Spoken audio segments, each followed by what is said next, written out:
Supreme court practice and procedure कानून 2023 case की समाअत आज होगी। चीफ जस्टिस उमर अता बंदयाल की सरबराही में 8 रुकनी लार्जर बेंच समाअत करेगा।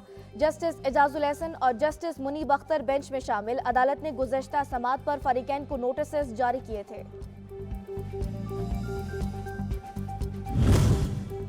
फेडरल शरीयत कोर्ट के नए चीफ जस्टिस इकबाल हमीदुर रहमान ने अपने ओहदे का हल्फ उठा लिया। चीफ जस्टिस उमर अता बंदयाल ने हल्फ लिया। तकरीब में सुप्रीम कोर्ट के जजेस, अटॉर्नी जनरल, लॉ अफसरान और वकला और अदालती अमले ने शिरकत की।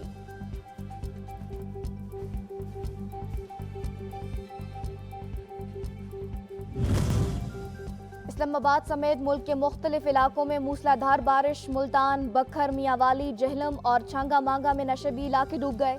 बिजली का निजाम दरम बरहम। बलोचिस्तान के मुख्तलिफ शहरों में बारिश और यालाबारी। महकमा मौसमियात ने आज भी मुल्क भर में तेज हवाओं और गरज चमक के साथ बारिश की पेशगोई कर दी। रावलपिंडी और इस्लामाबाद में मूसलाधार बारिश। नाला लई गवाल मंडी के मकाम पर 6 फीट तक बुलंद। कटियारिया के मकाम पर पानी 8 फीट तक रिकॉर्ड। वासा हुकाम के अमले को हंगामी सूरत हाल के पेश नजर अलर्ट रहने की हिदायत।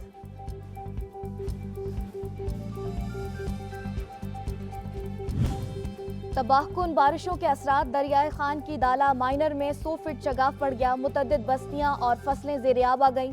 ठल हमजा की फाजिलपुर अराई माइनर में 10 फीट चौड़ा शगाफ पड़ गया। पुलिस हुकाम इमदादी कार्रवाइयों को पहुंचे। इंतजामिया गफलत की नींद सोती रही।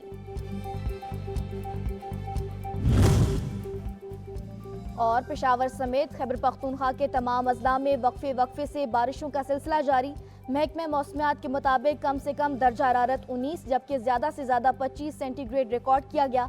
24 घंटों में सबसे ज्यादा बारिश DI खान में 46 मिलीमीटर रिकॉर्ड की गई।